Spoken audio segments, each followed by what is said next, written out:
It's the movie that changed my life, the movie that made it right, the movie that gave me fight, the movie that held me tight, the movie that changed my life.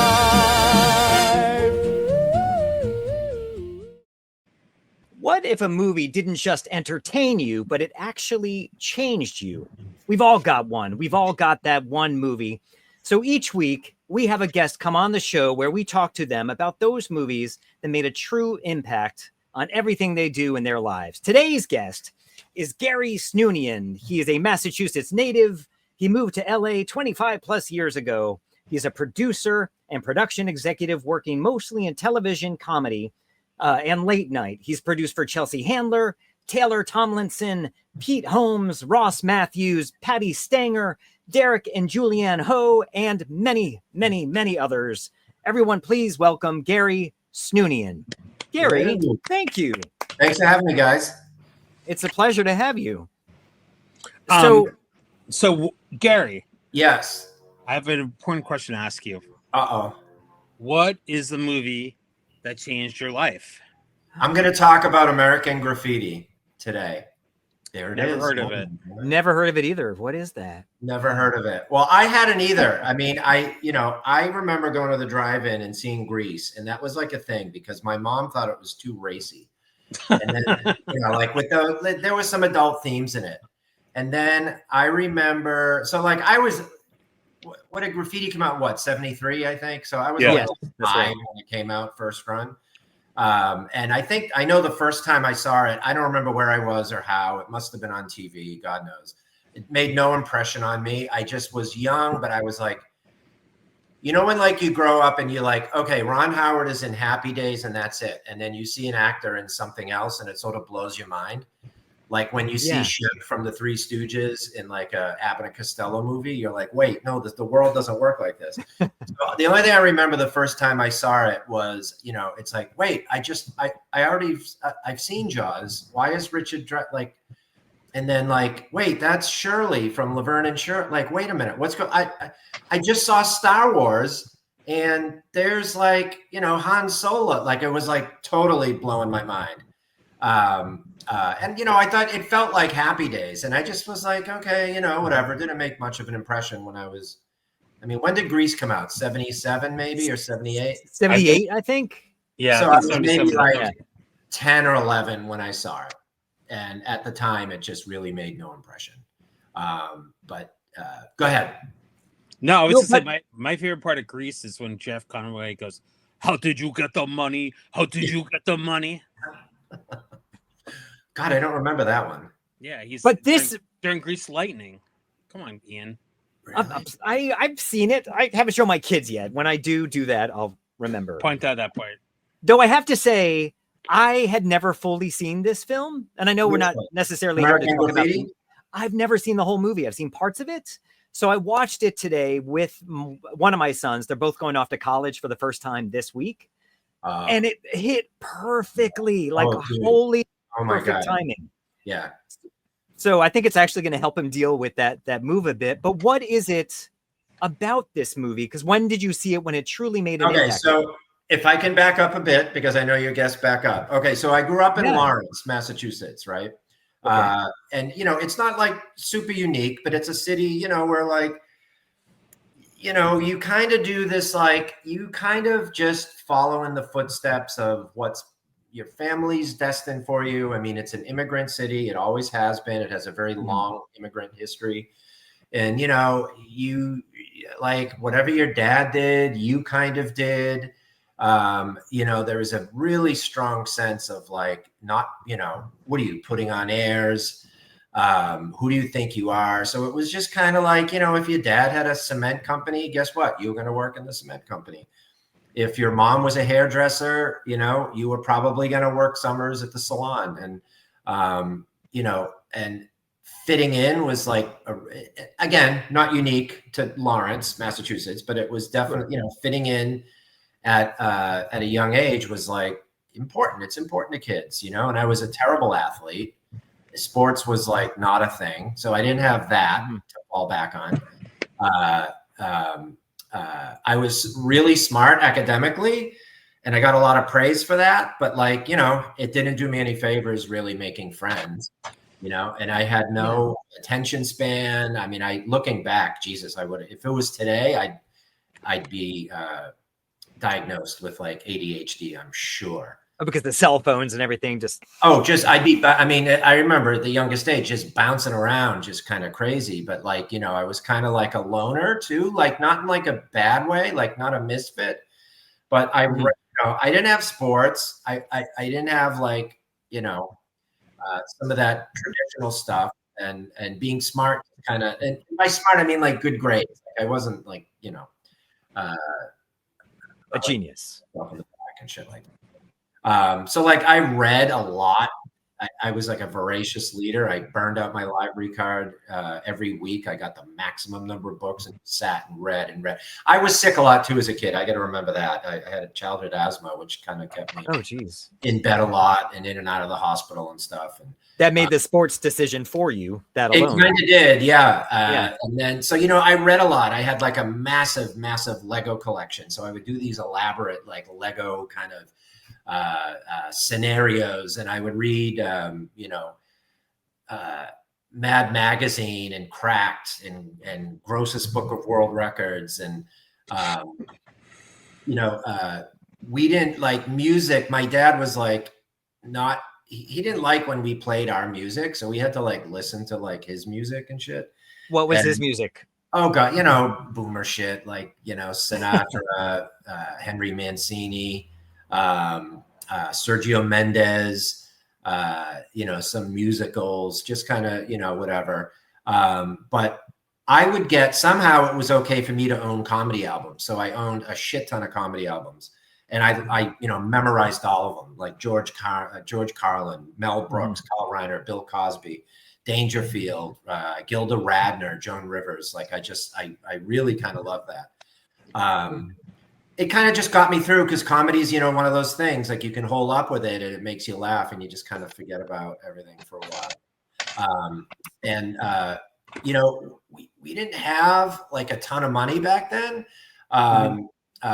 One of the things my dad would do, God bless him, and it wasn't intentional, I think he just did it. Like, we would drive around Massachusetts and New England, like aimlessly, just like nothing.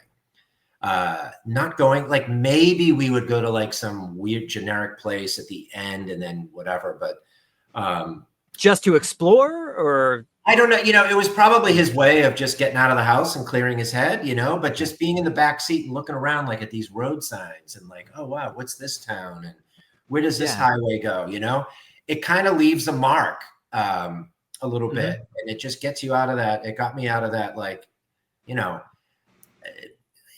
I won't call it a spark, but it's just kind of like it planted, maybe, I think in retrospect, like a little seed that there's more out there. I had no idea. I mean, you know, I remember Kat in episode 1, was it, when she talked about like, you didn't know like anything was a thing. The only thing you knew growing up is what your parents were telling you. Like, sure, you're going to go to school, you're going to have lunch, you're going to do homework, maybe you'll do this activity, and then you'll go to college. But I just kind of like, you know, and the other thing my dad did, like we would go to, there was a magic show in Beverly, outside of Boston, that was like, it belonged in Vegas. It was this huge vaudevillian, massive stage magic show. Yeah. Like, I didn't realize it's still famous to this day. And we would go to that and it would be like, oh my God, there's this dark theater. It's fucking amazing. And it smells great. And what is this place?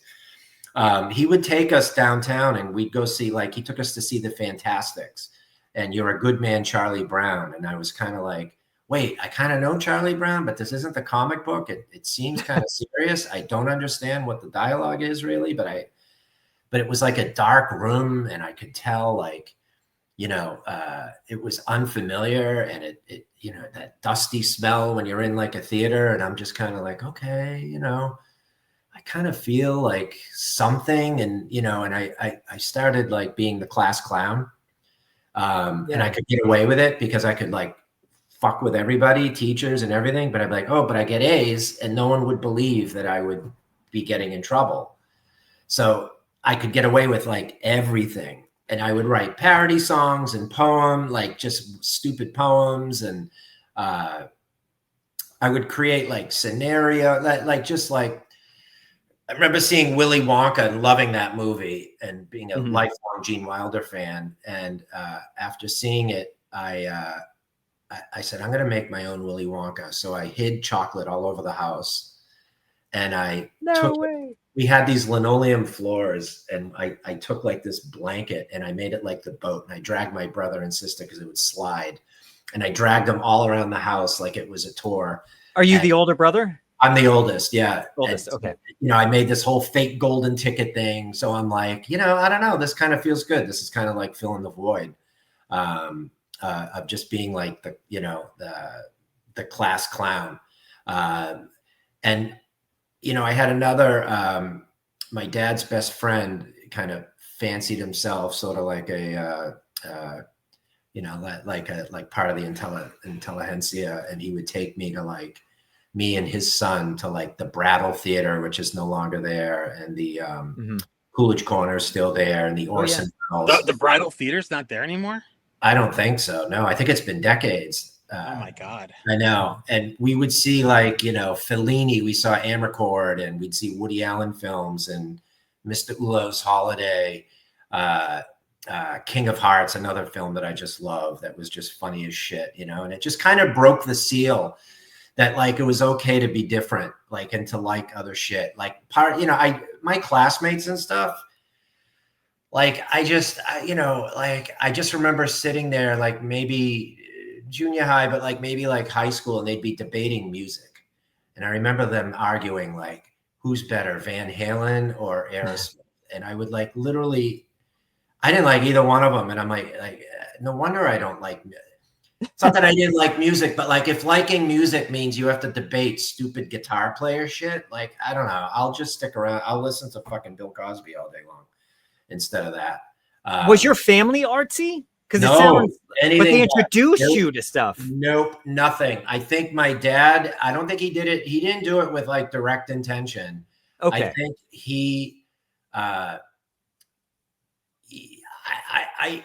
I don't know what, you know, I think he probably just wanted to like get out of the monotony and just probably, sure, you know, I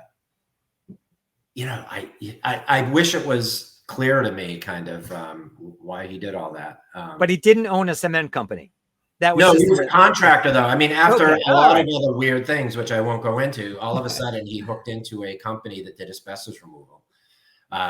Which is what I was destined to do. And my younger brother ended up working for him for 20 something years. It's reliable work, I'm sure. Maybe not that interesting, but if it weren't for the cancer, you know, it'd be great. There's that. So, you know, high school kind of came and made no impression on me, really. It wasn't like a big deal. I tried to run track and I fucking bored. So they kicked me out for missing too many practices. And I'm like, shit, I got to figure out something to do. And I'm like, these kids are talking about theater guild. So I jumped into the theater guild and I was, I just did the stage group. I didn't get on the boards myself. That was fine. That's kind of what I wanted.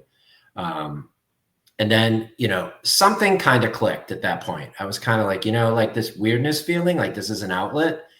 And what other people got in sports, like in theater, that's what I got. Like everyone had their job. Everyone had their place to do, the place to be. We all relied on each other to do certain things at certain times and do them well. And, you know, and it all happened in a dark room with people watching and their full attention. And, you know, in between, like during rehearsals and stuff, I'm off on the side. I'm doing like Rodney Dangerfield impressions. So I knew I wanted to be part of the circus, but I didn't know it was a thing. I didn't really know, like, you know, because then I went to college and it was awful. Like, I just didn't enjoy it. It was a reset. I was really young when I went. And I went to like freshman orientation. I went to the theater guild in college and I was like so intimidated. They're doing like Chekhov and Ibsen and Henry Miller. And I did Damn Yankees and Camelot and, you know, Beverly Hillbillies. And so I'm Were you like, attracted to that other stuff, or just that you had no interest, or was just I didn't know what it intimidating? was. Like Okay. I all I knew is I loved cracking jokes and just being a goofball, but like that's not really like a thing, you know. Like I liked the Richard Pryor albums I would listen to. I liked, you know, parody and satire and Tom Lehrer and but like that's not a thing. And I'm, you know, I was still kind of lonely. I you know, Yeah. I didn't really have I kind of had a girlfriend before college, but like not really.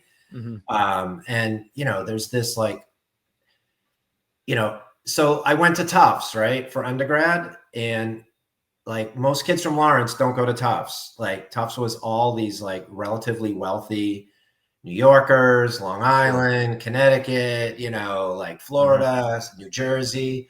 So, you know, it was a pretty low time. And you know, like a lot of small pond, big pond stuff, like I did okay grade wise, but like that whole thing of like, hey, you're smart, like that all went out the window. I took one calculus 3 class and it was like, forget about it. Like I'm not smart anymore. That would have died. I quit political science, you know? So that's what I did. And I you know, I graduated. It was like literally a whatever moment. I got a very generic job. I moved back home. And it was like, you know. Did you think generic job was going to be your future? Or Yeah, like, I know this 100%. is temporary? Because it was just like you do what you kind of are. The script read, do well in high school, do a lot of extracurriculars, get into college, do well, get a job, and then what? But like, I don't know. It was just Pay off college. Yeah.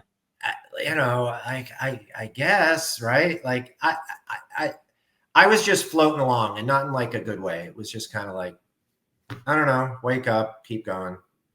But you said you'd done the behind the scenes stuff for stage and stuff, and you were interested in doing impressions of comedians. Yeah. Were you drawn towards the performance part of it? Because it seems like you could do it.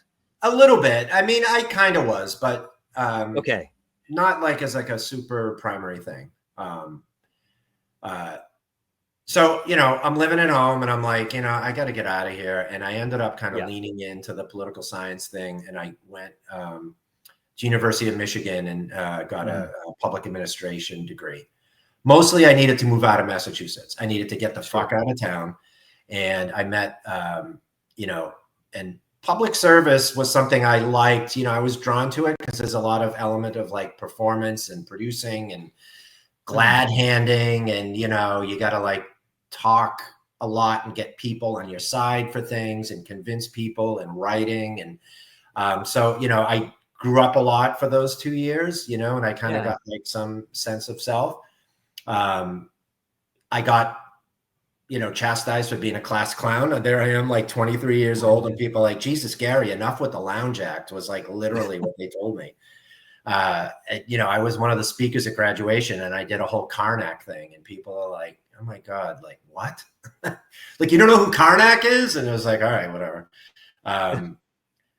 What did that do to your spirit though? Did that, when they didn't have the reaction that maybe you had hoped they had? Just knew there was the first inkling I got that there's a life beyond what your destiny is supposedly written for you. Like it's not, nothing is written for you. Like, sure. You know, you kind of, if you choose, you can have your own agency and free will and kind of like do it. But like, I didn't fucking like, there's no catalog of like, here, like, here's options like for life, you know. It's not like the LL Bean catalog, like, you know, here are different paths you can take. So yeah, I was lucky. I got a good government job in Massachusetts, and the good part was it was 35 hours a week, mandatory, like nothing more, not a minute more. So I had a ton of free time. So I started trying to learn musical instruments. I was like I took dance classes. I did all kinds of shit. Like I had friends at that point that kind of encouraged it to kind of lean in. And was that trying to find your place and trying to find your niche? Okay. Yeah. It was just like, you know, I'm not really a drinker. My friends were like, you know, like I wasn't going to Zanzibar, if that rings a bell, in the alleyway. I wasn't going to Access or the Channel. you know, I mean, whatever. So I went, you know, I'm back in Boston and I'm, you know, I don't have a ton of money, but I get this job. I'm like, fuck it, I'm going to get cable TV. So I plug it in. The first thing that's on is the public access station. And there's this weird, like low budget, you know, shit that's on. And I'm like, oh, dude, like this is it. Something clicked. Because it was funny. It was raw. It was like, it checked every box. So Yeah. I waited till the credits at the end and I saw, because I was living in a small town, Winthrop, just outside of Boston, like 15,000 people. And I saw, oh my God, there's a TV station here. So I drove down there and I'm like, hey, when can I? And they're like, well, the next class is this. So I signed up. And then I dove in and I said, you know what, I think this is it. And I was spending like 20 to 30 hours a week volunteering down there, producing all my own stuff. Stand-up stuff. What exactly, when you were like, this is it, what did you think it was? Just an outlet where there were people like me that weren't like, you know, just doing what they were kind of told to do. Sure. So, you know, we were doing late night shows. We were doing like government meetings. We were doing music shows. We were doing kind of like everything. Meanwhile, I'm working my government job and people are starting to move on. And I'm like, I'm not moving on. I'm like, when's it my turn? Like, what do I need to do to like do something? People were moving to the private sector. They were getting promoted. And I was like in this funk, like I'm stale. I was starting to get a little bit bitter because I'm doing stuff, but I'm not feeling like I have control of anything, of my own sort of, you know, my own life. I was like what now? So American Graffiti comes on, probably on HBO, which was the only thing that I had. And look, I'm not like you mentioned it, Ian, in another episode, like it's not about the merits of the movie or the director or the DP or the whatever per se. And I'm not a Lucas fanboy. I'm also not like, a critic. Because there's a lot technically about this film that is eye rolling, like all the day for night stuff and the weird lighting continuity and all that shit. And I'm like, whatever.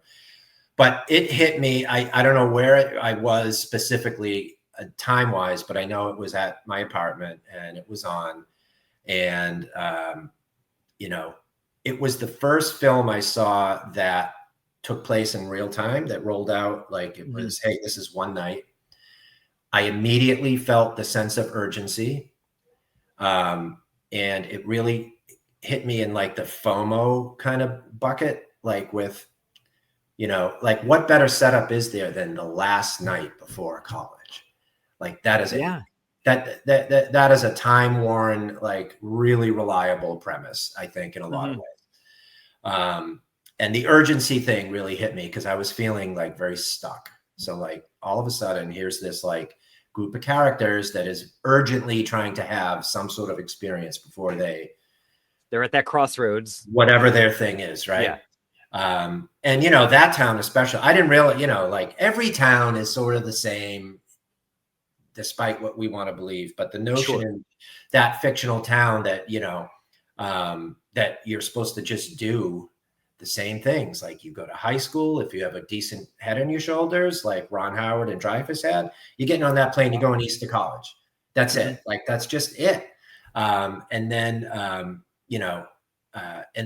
the whole movie's like, you're on the precipice. It's like you're straddling that lane the entire time. And I think Lucas does such a great job of conveying that emotionally. Well, funny you flash those two characters because it's kind of like, well, I'll there are characters in the movie. I mean, obviously it centers mostly around Ron Howard and Richard Dreyfuss. And we know that they're basically like their parents, they're smart, they're privileged, what we would call today privileged. They're going to go to college. And so it's like, okay, it's set up. But immediately I feel like from the opening scenes when they're talking to each other, that there's doubt there. And I really fixated on that doubt. Like, oh, okay. So I can already tell they don't really want to do it. Or is because did you connect in the terms of it was okay to have doubt? You're like, I'm not alone in this. I think it was, it was like the angel and the devil, there was, I mean, obviously it's a pretty simple, like, Ron Howard's the guy all gung ho. He's like, yeah, there's a piece of cake. I'm going to do it. And then Dreyfuss was the one who started to have doubts. And you're like, oh boy, you can kind of see where it's going, but it didn't feel, it still kind of grabbed me by the collar. Then you have all the characters that are just never going to leave. Cindy Williams, you don't really know. She's a woman. They weren't encouraged to do much, obviously, in that era. They were just going to high school, marry a guy. Milner is, kind of like the guy that kind of knows he has no, he's kind of like the court jester, I think, in a way. Like, he knows he's hit his limit, but he can kind of see how the town's a dead end, I like that he has that self-awareness. And then, let's see, I have to go back to my notes because I am. No, it's fine. Of course. I'm so grateful you forced me to watch this movie. Ian, do you want to show the trailer? Don't be stupid. Experience life. Have some fun. Oh, you pinched me. I'm sorry. You got a bitchin' car. Yeah, I know. Tell him I aim to blow his ass right off the road. We can go for a ride. Hey, driving is a serious business. That can't be your car. It must be your mama's car. Why is it every girl that comes around here is ugly? Tonight, things are gonna be different. I just saw a goddess. I'm having fun as usual. Why'd you do that? Rock and roll's been going downhill ever since Buddy Holly died. Is this your car? I'll let you feel the upholstery. I just love it when guys peel out. Seeing other people while I'm away would strengthen our relationship. Get out of my car! But it made it seem like Happy Days because, I think it's a lot, there's there are definitely darker elements to that and much, much deeper to the movie. This came before Happy Days, right? Or no? I don't They know. did a pilot for Love American Style, and then they did a pilot, didn't get picked up. Then this was a big hit, and then they put on Happy Days. And then, Okay. Yeah, it does feel like Happy Days. And after they had a premiere. I mean, they had a screening, I think in San Francisco, and it was tested through the roof. And Universal, Ned Tennant, the president, said, "It was all your friends. This movie's not releasable." And then I didn't know that. Francis Ford Coppola takes out his checkbook. He's like, "I will buy this movie for $3 million right now. Let me just do it." But his wife said, "No, don't do it," and stuff like that. It's the highest grossing profitable movie in history. I mean, it's my gosh. I think made $100 million back when $100 million was a lot. When that meant something. Yeah, and so the co-writers Willard Huck and Gloria Katz, they did they did Howard the Duck. They rewrote Star Wars, but they didn't get credit, but they got points. Oh wow. And they did Indiana Jones and Temple of Doom, and then Best Defense with Dudley Moore and Eddie Murphy and stuff like that. So it always helps when he has a really good writer. And Francis Ford Coppola was, George was his assistant. It was his protege. But after this, he went off on his own. And because this movie was so successful, Fox bought Star Wars, and they said instead of increasing his salary, George just wants the rights to the soundtrack and the toys, and they gave it to him because they thought it'd be nothing. Brilliant. Wow. So the writing was better than Phantom Menace in this movie. I gotta say. Come on, leave the guy alone. He was sick. No, he's doing all right. He's doing just fine. But watching this also, I was like, Dazed and Confused is exactly the same thing. Yes. And I obviously seen Dazed and Confused first, but it just as good, I think. Oh yeah, it's great. Oh, That's wonderful! A great movie. Really great movie. Now, technically, what's the technical problem with it? It looked beautiful to me. Is there? I got hung up on there's some bad day for night stuff. Yeah, that looked bad. I agree. But I forgave it because it's old. Yeah, to me it was mostly that. Okay. But this hit you. Yeah. Okay. And were there commercials when you watched it? On HBO, no. No. I'm sure I watched that on HBO and there weren't. But in the moment, did you realize, wow, I relate to this thing? Or are you like, oh, it's just a movie? So I got, you either relate, to the Ron Howard character or the Dreyfus character or both, Sure. you know? And so like Ron, I could tell right away his character, Steve Bolander, great last name. He was trying too hard. He was trying too hard to convince himself. Like even when he's chastising Dreyfus and saying, we can't be 17 forever. You're gonna be there on that plane. I don't buy it. And I could tell there was a falseness there. And when he tells Cindy Williams, I want to see other women when I go to college, that felt fake to me too. I was kind of like, this guy's trying too hard. He's the guy with like the button-down shirt and the close cropped haircut. And I'm like, okay, he's trying to like it rang false, right? And I think when you have like sort of that seed, like you can kind of like that spark that you don't know where it's heading. At least I felt like I had like a BS meter. Like I just was like, okay. Dreyfus, on the other hand, I think I have sort of a like, so going back, I'm sorry, to Ron Howard, to me that, you know, his pinnacle thing was when they all go back to high school, which is a whole other thing that really hit me.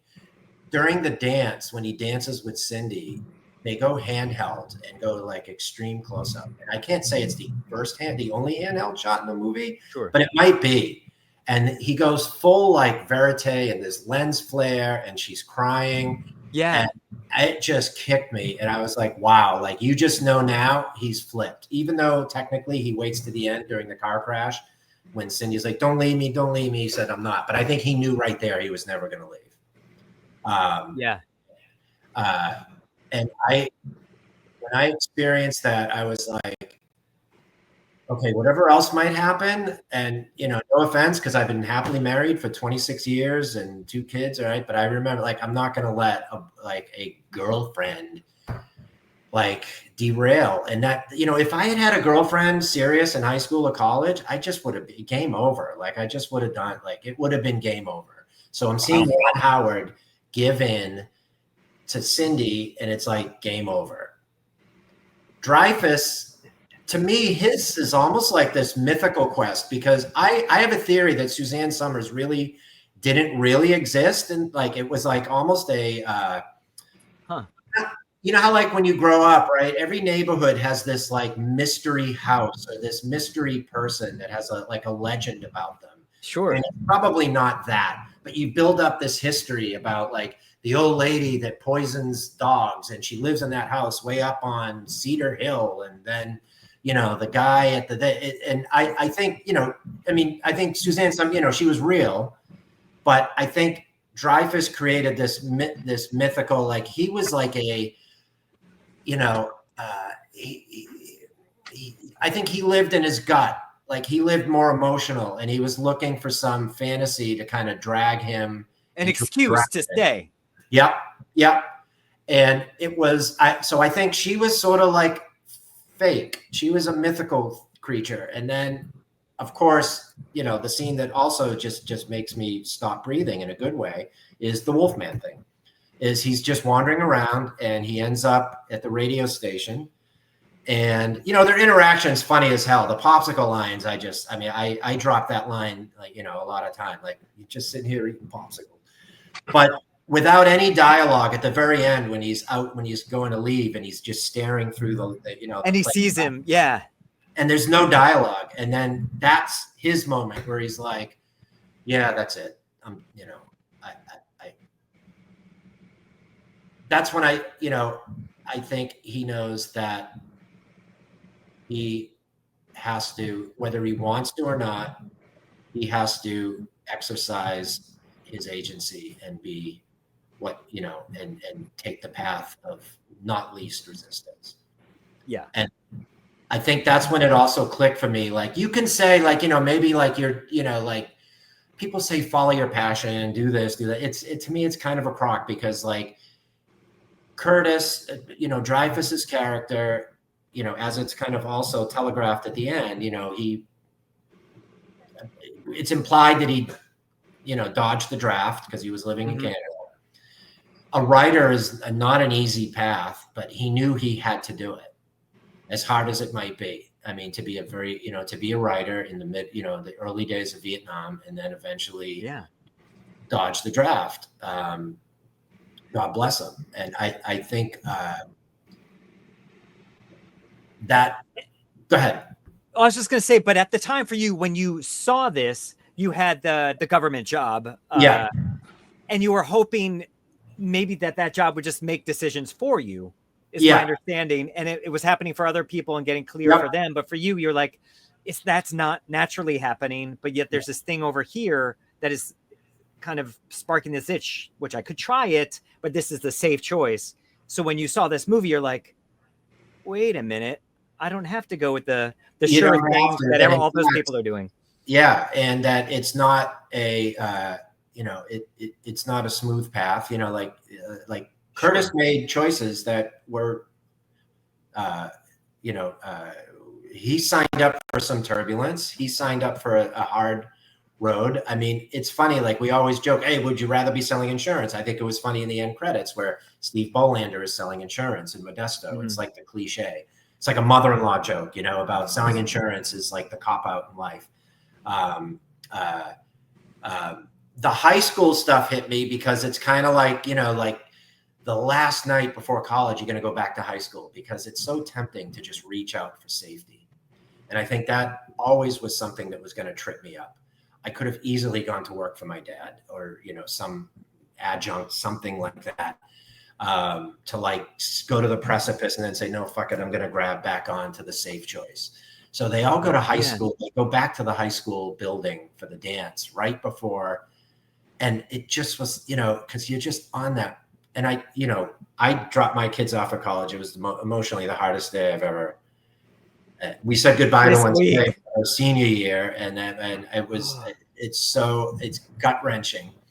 So I understand, when I dropped my daughter off at Syracuse 3 years ago, I thought of American Graffiti. I thought of like the last night. What would my daughter want at this stage? To feel okay and not to feel scared. Because what I saw in the movie was a bunch of people being scared and clinging back to high school for like 3 hours. Yeah. And I was scared. I didn't know what to do. I mean, I was, not to get, flowery and bombastic, but, like I didn't know where anything was going to lead me. And I thought maybe it was too late. Like, maybe I don't have a choice. Maybe it's just all going to be just one fucking blob from here on out to the rest of the It's like making that leap and hoping that net will appear. Will it appear? Yeah. So they go back to high school. And what's interesting, so like, that's where that dancing scene comes in. And then Dreyfus never actually goes into the dance. The best scenes in this movie to me are the ones without dialogue. When the one where he goes to his locker and tries to open it and it doesn't open. Like what a metaphor for like, it's over, dude. Like it's moved. Everyone else has moved on and you're going to be left behind if you don't. That's not maybe the best motivation to do something with your life, but like it was so clear when he tried to open that locker. And then he goes out and talks to that, scumbag teacher who had a chance. He went to Middlebury, right? Like, I love how they telegraph that. And then he comes back and he's like banging students. It's gross, Yeah. And, so it's like, that was almost strike three. Like, Suzanne Summers, strike one, Wolfman, and now like the teacher that got halfway there and then he comes back and gets a girl pregnant. So that high school scene, was like its own sort of movie within a movie. For me, that kind of kicked me there. Just yesterday, it was, my son and I were driving to go see this concert, and I asked him, "Are you excited to go to college?" And he said, "Yes, but my self-preservation part of me just wants to stay home. The thing that wants to keep me safe, my natural instinct." And I'm like, I get that. So it totally is hitting everything you're saying right now. It's like, I can't even think of that day when I dropped her off. It was too much. Yeah. Is he going far? No. Well, one's going to the Netherlands. He leaves tomorrow night. And so I won't see him till Christmas. That'll be the longest we've been apart. And the other one's going to Keene State, the one that said that which isn't super far, but still he's not in his room. I'm not making him breakfast every day. So it's, it's a change for everyone. one of the things too, like there's always, I should have mentioned this in the beginning, because coupled with that, I struggle a lot with like the who do you think you are thing, like ever since like a kid, like, Sure. God forbid you want to do something a little different, and coupled with that is also that, if you do something different, you're judging everybody else for not doing it. Or like, just because you left town, Good point. you're automatically judging others for not doing it. And that wasn't the case. Like not all, like that's not automatically the case. And what True. kind of started to sink in this time when I watched Graffiti was like Dreyfus, he didn't make fun of the pharaohs. He got, when he got kidnapped by the pharaoh, the pharaohs, Yeah. he just kind of went with it. Like he was scared, but he sort of rolled with it. He didn't make fun of them. And he, like, when he had his final thing, like, the Wolf Man, all that stuff, like, I didn't see any judgment. Like, he didn't, like, give off any judgment vibes. No. He didn't judge Ron Howard. He just, that was so, like, clarifying to me that it was, it's not a package deal. You can do your own thing, and so can everybody else. And there's no judgment either way. If they're judging me, I don't, whatever, I can't help that. But the fact that he was so neutral about it. Yeah. And that not only that, but I don't know how Lucas did it, but he gave, Dreyfus came off with such, like there was an inevitability about it. Like there was no other way the story could have ended. Obviously that's, how you write this stuff, but Sure. He conveyed it so clearly. And it also came, that, in theory, easier choices, like I'm sure he struggled with wishing that his choices, that if he could make easier choices, he would be satisfied, but he doesn't. He makes harder choices because easier ones don't make him satisfied. True. Ron Howard, again, nothing wrong with selling insurance and marrying. No, not at all. He probably had a great life, but I knew at that moment, I guess his, like at the end of that, I said, whatever, right, wrong, and different, I'm never going to be happy making easier choices. For me, I get that. The 1 out of 10 billion people, whatever it is, I'm just one of the ones that's just not going to be. Like, I'm always going to have like a regret if I keep making easier choices. And because this is your life. Yeah. This is your one life. You got to live it while you got it. Yep. So when this hit you, when did you enact these things that it was teaching you about? So within a year. So I knew that, so I was having a ton of fun at the local public access station. I was doing all kinds of stuff. And then I also, but my work was in the transportation building, which if you remember was next to Emerson. Okay. The new part of Emerson on Boylston Street, down the alleyway where Zanzibar was. Oh yeah, I know the The end of that was the transportation building. So I would take, I'd get off at Park Street and I would cross Boylston and I'd see all you weirdos hanging out. And I was like, oh, okay. And the guy that ran the station in Winthrop, right, he was an alumni. And I knew the reputation and I had some money in the bank because I wasn't fucking doing anything. I was saving my money. I didn't have a girlfriend, so I was like, I didn't have like that to pay for. Good for you. Yeah, and I was living in a decent, normal apartment, and I just, so I took a tour of Emerson, and it just. What are you, like mid-20s at this point? 27 or 28. Okay.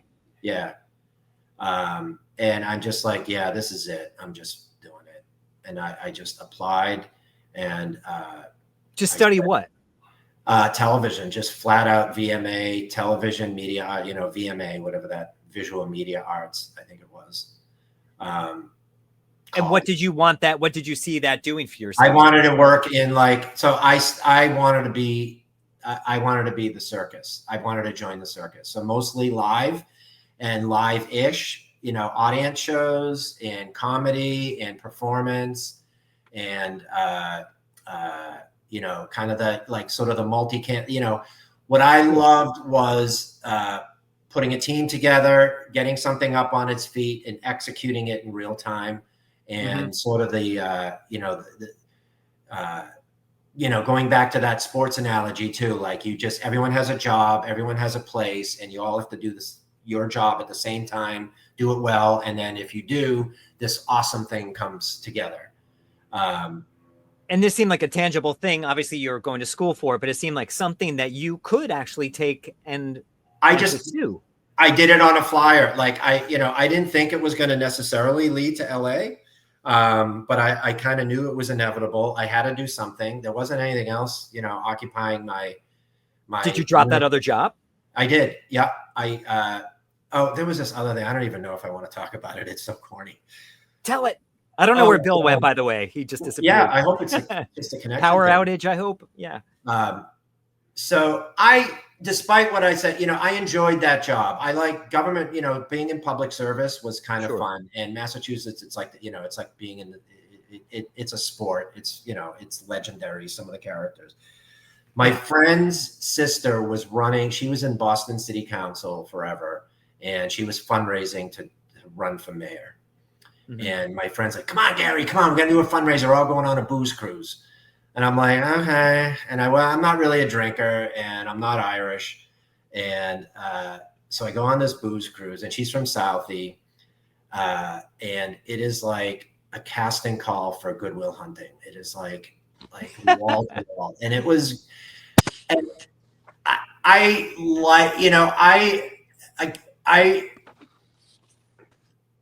to circle back to the movie a little bit, there's a difference when like you're living the life versus when you feel like you're watching the life on a screen.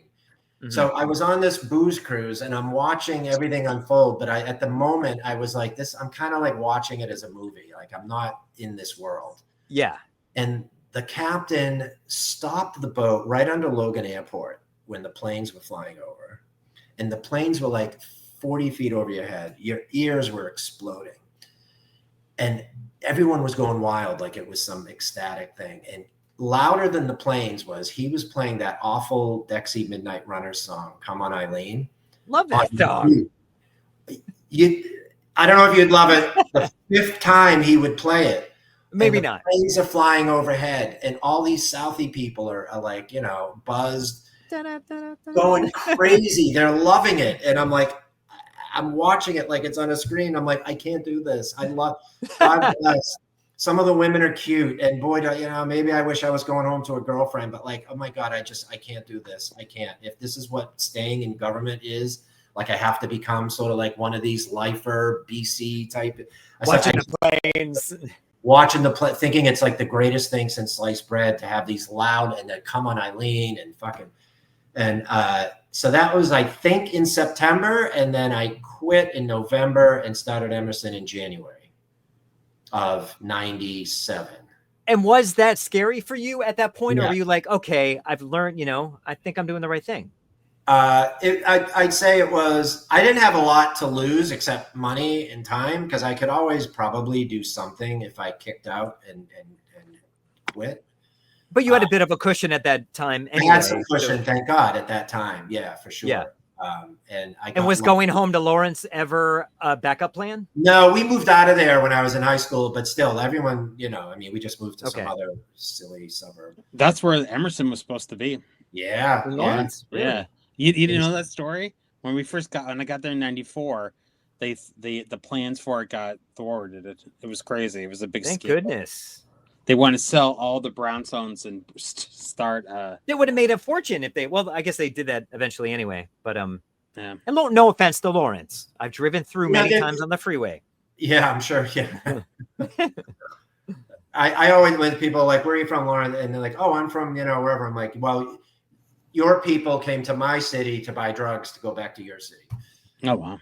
I think you guys had a nice movie theater right by the freeway too. We did. That was the Showcase Cinemas. Yeah, they were split on either side of the street. It's been boarded up for years, but it's still there. The remnants of it, but it's still there. That's where I saw Mallrats. Oh, that's a dejectable. Yeah. Okay, we're coming back. There we go. Yeah. I was like, I thought you were just like caught up in the conversation. I didn't know you were. He got tongue tied with Mallrats. I'm like, oh. But I think that ability to be able to like watch life unfold, but like you're watching it on a screen and realize you have agency to not be part of it. Yeah. It came through so clearly in Dreyfuss's arc. And then when I felt like I could do that, it dropped a lot of the guilt for wanting to do something different and being different. And trusting yourself and trusting that gut feeling. Definitely. Yeah. Definitely trusting that it was legitimate's not the right word, but it kind of is. Like there's a thing there, in other words. And like, if you're half decent, you can just kind of do it. And it's just as legit and just as like, there's a there, if that makes sense. There's just definitely a there. So it seems like it hit really at the right time in your life. I mean, I know you saw it when you were younger. I started but then it was just like, oh man, this is kind of like Happy Days. It's the same font. It's the same music. It's at a diner. There's Richie and whatever. But then when I started as an adult, and I if I'm feeling down, like I'm between jobs now, it's not great. And I'll watch it to remind myself. I'll watch it again and I'll remind myself like this is all part of it. I wish they followed up at some point on Dreyfuss's career. Like I would have loved to have seen not his character's arc as he went on. Did you ever see more American Graffiti? I'm sure I did. Did they do it in that? I thought that was no. It's Walter Murch. I've never seen it, but yeah, I'm sure I tried, but was disappointed. Just like Grease 2, and any of the other. Grease 2 was amazing. I want to cool. She was hot. That was she was. Yeah. I loved that when I was. Whoa, Ian. I loved that movie back then. I mean, I chose a movie for our other show today called Flashpoint, which turned out not to have aged well or ever. I'd have to think about that. I don't know if I've seen that. Don't do it. Of course you haven't seen it, Gary. So then I met my wife in the 128 Beacon. I was a teaching assistant and she was in class and I copied her name down like early analog stalking style. And so you're like the teacher in the school at this point. Well, I was teaching assistant and she turned in something. She did like the 1 week Hollywood field study. Was that a thing when you were there? No. Oh yeah. Instead of doing a whole semester, you would fly out over Christmas and they had set up like meeting after meeting with like 15 different alumni and studio tours and show tours and whatever. And she did it. And so when we met, she said, I'm really hooked. My wife was working for Mitt Romney's company at the time and was taking classes at Emerson, like 1 or 2 at a time. And I met her my first week probably. And we both, got to talking, we had a date and we both kind of simultaneously said, hey, when this is over, like, I think we should, I'm moving to LA, whether you like it or not. We both kind of said that in our own way to each other.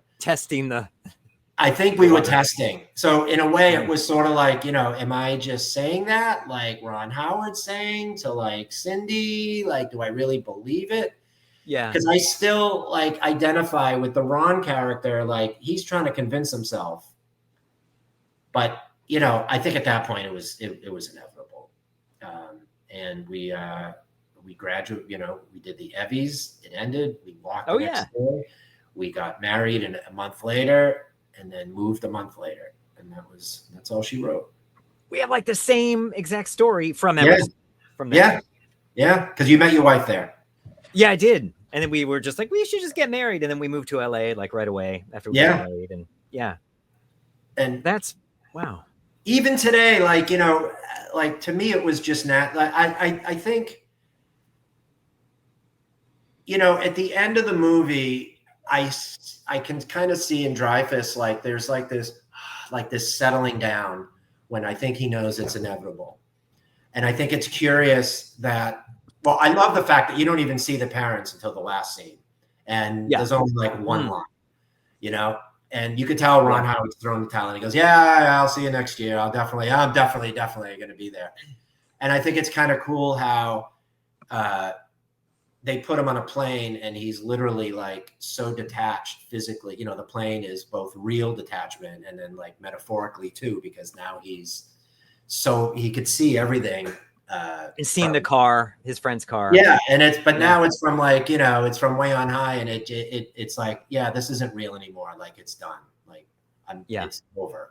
Like it's literally and figuratively over. So when I need some, cheering up, this movie still does it. It still does. It's great. It's an excellent choice. It's really interesting to see how it truly impacted really what you do today, which is looking for jobs. Yeah, no kidding. Yeah. Maybe I'm in the same place. Maybe I'll sell insurance. We could do that. Yeah. No, we'll die. I think that's the thing. Like, no offense again to people that do it. If it works for you, then great. Yeah, you're going to alienate all the insurance. You just said it too, because those are the words that roll. I kind of blurted out to my wife the other night. I'm like, oh my God, if I can't talk to if I can't talk to my people, I'm going to die. Like I can't go back to talking about bullshit like the Trader Joe's parking lot and the superhero movie that's awful and this and that. Like, oh my God. But I don't mean it that way, because of course it's not judgmental. It's not, but it took me so long. Like this movie, like the Dreyfus, that he does not judge anybody, and and literally that's been like a touch point for me, that I have to kind of keep going back to sometime and just kind of stick to like what's real about the choices that we made. It's not in opposition to something. It's just positively choosing your own agency and your own choice.